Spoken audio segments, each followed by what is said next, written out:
Today, we're going to talk about what it is to be a man, the fallacies of the man law.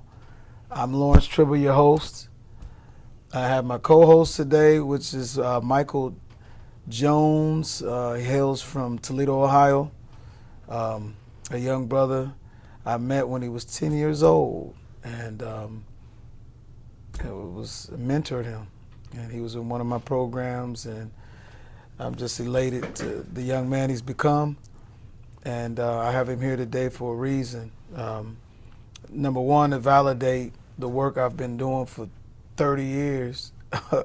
Number two, he's definitely a testament of when real men get together and mentor and pass the torch, which is the name of the show, great things will be developed.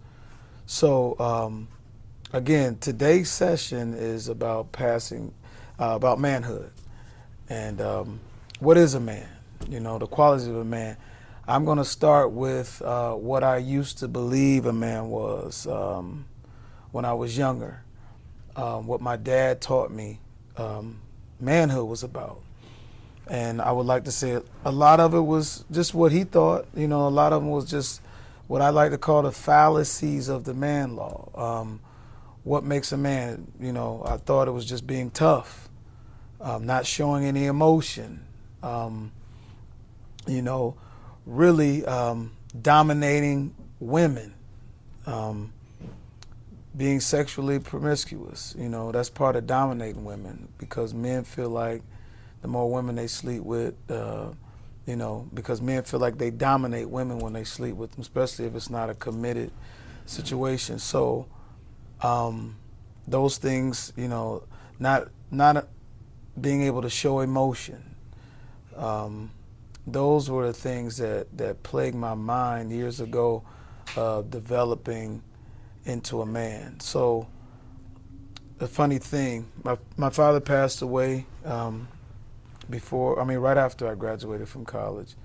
And, I was at a point in my life where I was really searching for manhood. Like, I've tried the womanizing, I tried the tough guy, I was a collegiate athlete, football player, all the tough things.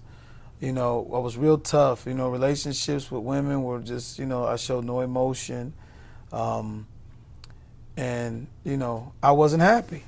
Life became, really mundane. Some things happened with me and my ex, and, I just wasn't proud of myself anymore. Like, I didn't like being defined as the guy that I had become, or was being defined as. Trib got the hoes, Trib got the ladies, Trib is the ladies' man, and, the man law says, that's a good niche in your belt. That's a good stripe on your back. When you have that, that character flaw is being known as a ladies' man, But the sad part about it is, women, I think, were a lot more attracted to me because of that fact. And that's the sad entity, because men, we treat women on how to treat ourselves. And so, at this point in my life, I've been soul searching for years now, and I think I gave my life to Christ and a long time ago. I'm not going to date myself, but I was young. I was 26 years old, and I started, because I actually went to church, started going to church because I wanted to know how to become a man. What is that? Because what I've learned prior to, I didn't like it. And I knew in my inner knowing that this couldn't be manhood. So, I'll never forget my mom. My father was still alive, but, he was practicing some things that, as far as womanizing and different things that, I needed to learn something different. So my mom wrote me this beautiful 3-page letter about, what, I needed to do as a young man, graduate from college, and what she saw that I possibly should be doing. And she gave me a name of a church, St. James, Church of God in Christ.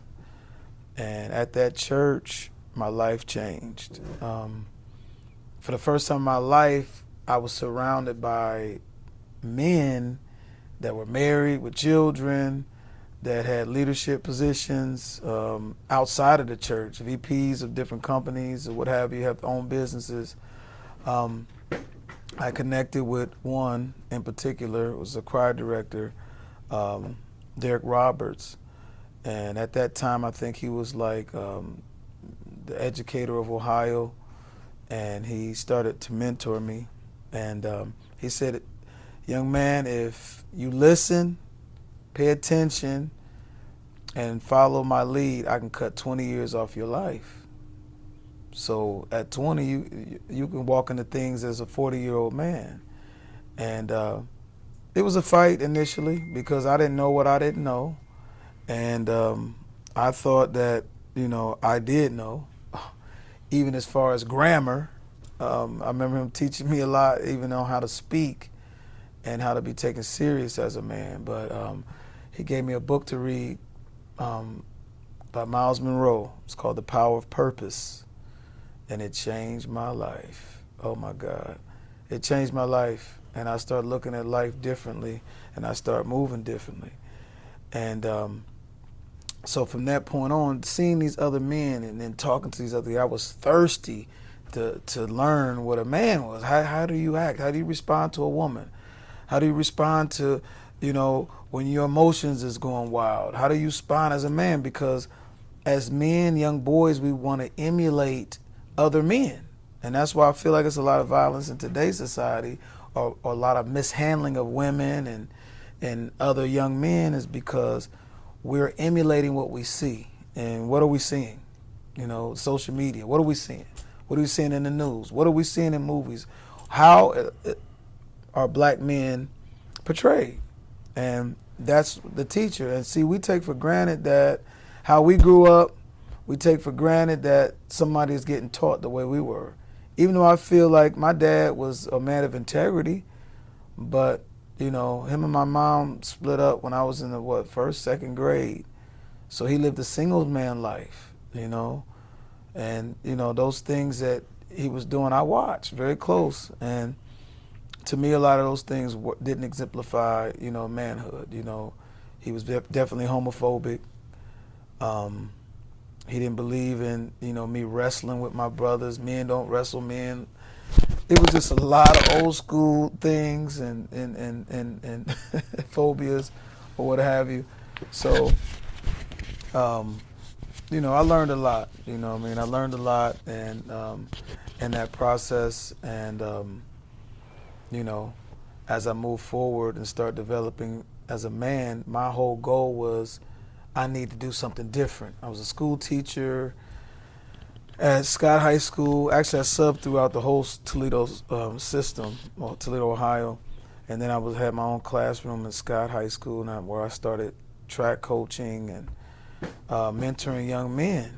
And I was seeing that, a bunch of young high school boys lost, needing a guide, needing a mentor, needing to understand what manhood was. So I've been on this journey a long time, 20 plus years. I've been on this journey of what manhood is about. And unfortunately, because of society, women got it twisted what a man is. Some women feel like they need to be checked. And he needs to check me. If he's soft, if he don't check me, like, we're grown. You know how to treat a person. You know what's right, you know what's wrong. And my response is to be gentle with you, to be understanding with you.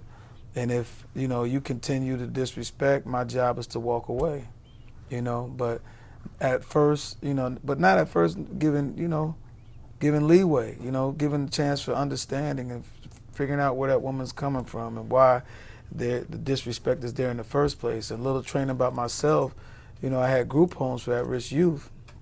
And one of our training was to not kind of not look at the behavior, but kind of learning and understanding what has caused the behavior.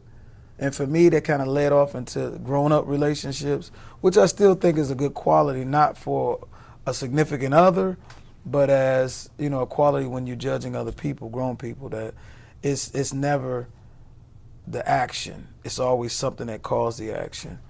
So from there, as a school teacher, track coach, and mentoring these young men in the school system, I ended up starting my own group home for at-risk youth, orphan boys from 8 to 18, and started a community group called the Village 50 that we kind of cater to, mentoring the community. You know what I mean? When you're in a community that's an oasis for, healthy foods and solid structure and, babies raising babies, it's a job for those that know better to do better. And I feel like that being educated, having 2 degrees means nothing. People don't care about what you have, they care about what you're willing to give. And I decided to give myself. And, it doesn't fare well with everybody. Some people, some men don't like it. You're too transparent, you talk too much. Some women don't like it. You talk too much, you're too transparent, you tell your business. But I think my business and my transparency is what's going to help transform the next generation. I have to be open with my struggles and what I fought and how I, what I chose to do to change those ways. I had to be intentional. I had to do a lot of personal growth and self-development by reading books, by studying with people, by asking a lot of questions, by being disciplined, being committed to something. I had stated earlier today on one of my streams that I post on that I love working out. I love it because it gives me a chance to develop what I want developed physically. And it's a testament of what life is. The things you want out of life, you have to be disciplined, you have to be intentional, and you have to do the work. And most people don't have the courage or the strength, or some not even the know-how what it takes to become a successful person in whatever walk of life, whether it's being physically fit, whether it's being healthy, whether it's, being committed in a relationship with a man or a woman, being a committed friend, being loyal. I mean, all these things I feel like are embraced in physical fitness. How many times are you willing to get up before work and go work out? Oh, I don't want to be tired, but you're committed to this body you're looking for. How many times you want to eat fried food or fatty foods or sugar foods, but you're dieting and eating right and being disciplined? It all works together for the good. And when you can do it in the gym, you can do it in real life. And I feel like a lot of people don't understand or feel like that they don't have to do all of that to become what it is that they seek to become. But if you were doing what was right or what was going to get you there, you would already be there. So taking notes and reading, definitely. I've read over 1,500 books. I'm also an author myself. I've written a couple books. I've published one, Sweatless Victory, 10 Answers to Everyday Questions. Go check it out because it's similar to what we're talking about now. It's not directed just for men, but it's about developing and finding your why, your design for living. So as a man of God at this point, moving forward, God, kind of fashioned me. I was 3 days away from going to law school, and my pastor asked me to stay. He asked me what my big vision was, and I told him, my big vision overall was to represent misrepresented youth in the judicial system, because I saw how they were being misrepresented. So I'm not a person that likes to talk about the problem. I like to come with solutions. So when I saw what I was seeing, I said, hey, let me become an attorney. Took my LSAT, scored pretty high, and was accepted into law school in Akron, Ohio. And 3 days away from leaving, my pastor called me. He said, well, if I can help your big picture, would you stay? I said, well, absolutely. So he actually gave me my first house for the group homes I started years back in 2001. It was 9/11. It was my first doors. My doors opened for business in 9/11. As the world was in disaster, God was developing me in ways that I didn't even couldn't quantify at the time, but I see past it now. But I got my co-host here today, Mike, for a reason. I'm not going to take up all the time talking about, my past, but I wanted to pull him in today because I believe Mike is a testament of some of the work I've done, obviously. He's a testament of what a black man is and should be. I see him walking in that vein of being a positive, productive young African-American male in today's society. All right, so Mike, I want you to talk a little bit about, our union and how I met you at 10 years old, the program that you was involved in, how it kind of impacted your life and how you can attest to helping you in manhood, understanding what a man is and how we helped you develop into the great man of God that you are today, finishing school and going to higher education and, being the entrepreneurial guy that you are right now. Well, Trip, thank you for having me here today. Let me first start by saying God ain't through with me yet. Yes, sir. He ain't through with me yet. I'm a work in progress. Yeah. Not so much the stone that the builder refused, but, he's still building me. He's still forming me. Yes, sir. When I was blessed to meet Trib, I was an at-risk youth. I was at risk for all of the perils that rob the black community of their potential and their future. And, when you're 10, you're all that future, whether you realize it or not. Right. So what I learned and what I practice till this day is redeeming myself. I was, skipping school, that I was just ripping everywhere but where I was supposed to be, doing everything but what I was supposed to be doing. And having mentors come into my life at a time when it was needed most, at a time when I didn't want it. Trill will attest to that. I fought and did not, want any parts of this. Like, leave me to this ghetto tribulation that I'm in. I'll make it. Right. Being linked to that organization, House of Emmanuel, at that time, is something that inspired me to go into civic engagement. It inspired me to take on community service. It inspired me to nurture a passion that I really never saw for myself. And with that, it's been a great journey. It's been a testament. You fall down 10 times, you get up 11. And the perseverance that I have today, the resilience that I have today, I would like to think, and really I would like to thank you and the brothers like you, yes, sir, who attributed to that. Because, man, I mean, I don't know where I would be without that, because I would look back on those times as an adult in my 20s and my 30s and understand that the lessons that I gained in, they still apply to this day. So what was some of the things that you felt that you were missing at that time that you kind of saw us bring into the spotlight for you to understand and move in? Well, and that's a good question, because it's one of those things that I reflect on, because I didn't know it then. I didn't have the language for it then. But as I get older and I find the language, it helps me to bring in a perspective how I practice those lessons. So back then, what I didn't have was that male role model. Coming from a two-parent household, from the time I was born until the time my parents separated when I was 10, I never understood what lack was, because I felt loved. And there's a difference when you grow up in love and then you grow up in survival.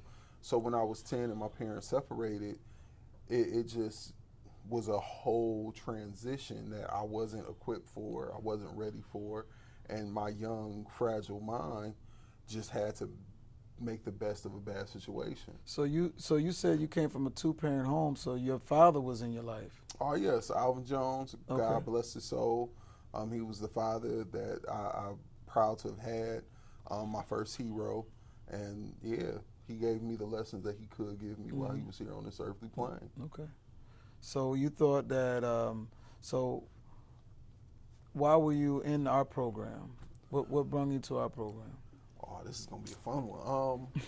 Yeah. So, basically, I was rebelling against what happened to me as a youth, as a child, that I didn't understand that I had a family, and then I felt like I didn't, just all in a blink of an eye.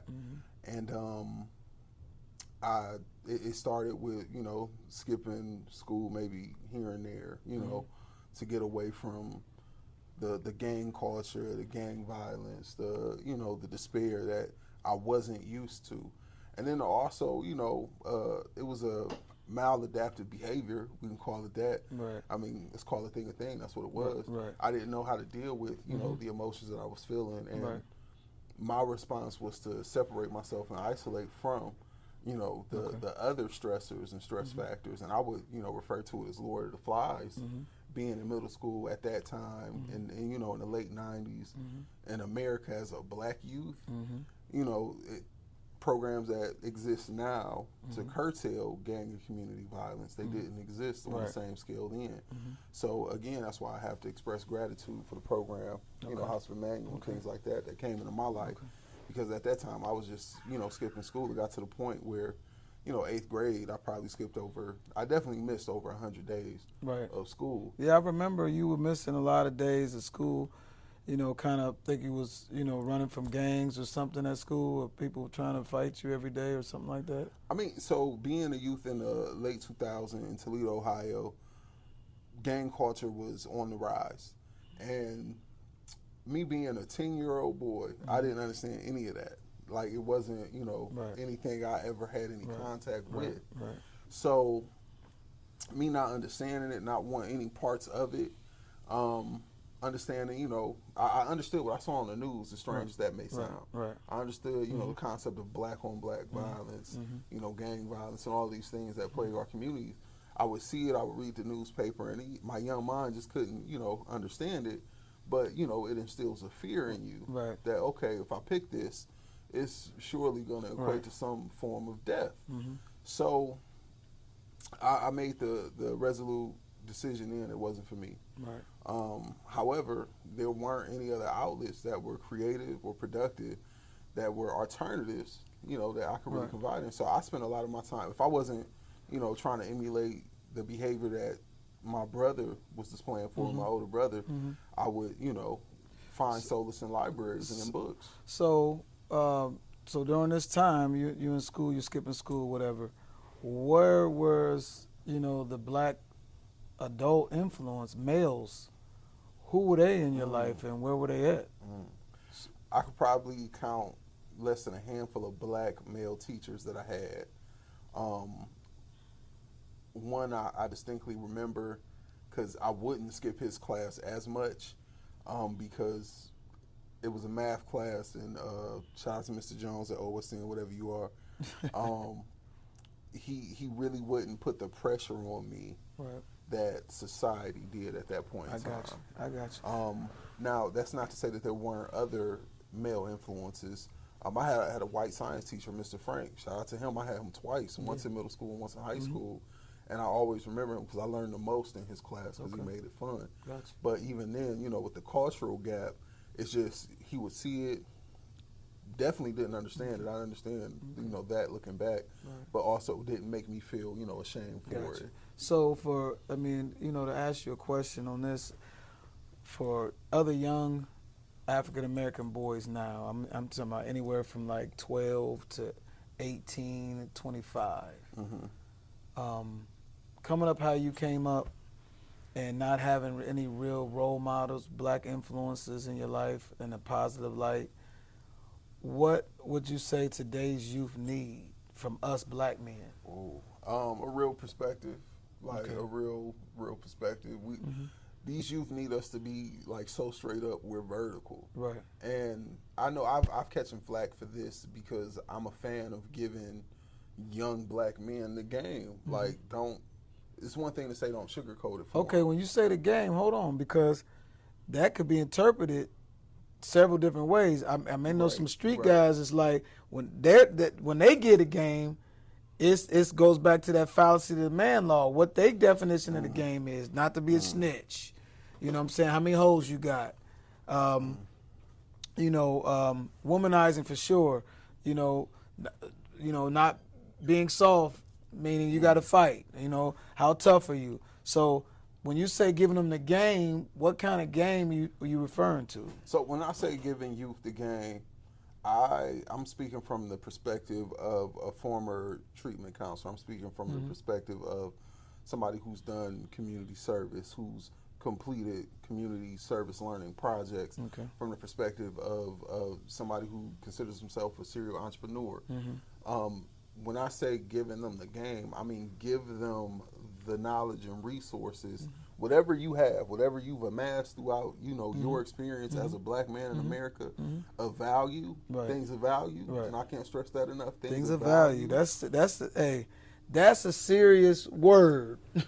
Things of value, because people value different things. This is true. Like, I was always a guy that was the dude that was like, I ain't never been on that street stuff. You know what I'm saying? I mean, I had some ignorant ways about myself, but I never glorified street life, street guys, street women. Because to me, it exemplified ignorance and stupidity. Like, how are you doing X, Y, and Z in this small community like the cops don't know? If you're going to be a criminal, which I was, you know what I'm saying? I'm not going to look like my crime. I'm not going to go have gold teeth, have my pants side down. I'm not going to let you know that I'm a criminal. I mean, as somebody who's been accused of living a double life, it's a broad line. Right is right, wrong is wrong. Right. No matter what day of the week it is. Right.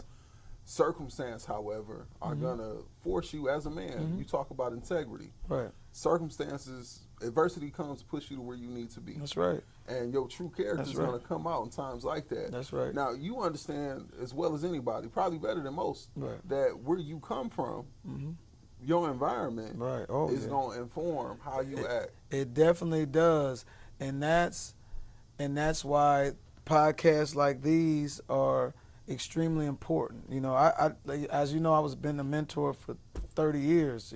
Coach, mentor, community development leader, but I'm one person, and it's hard to to redevelop you and other people.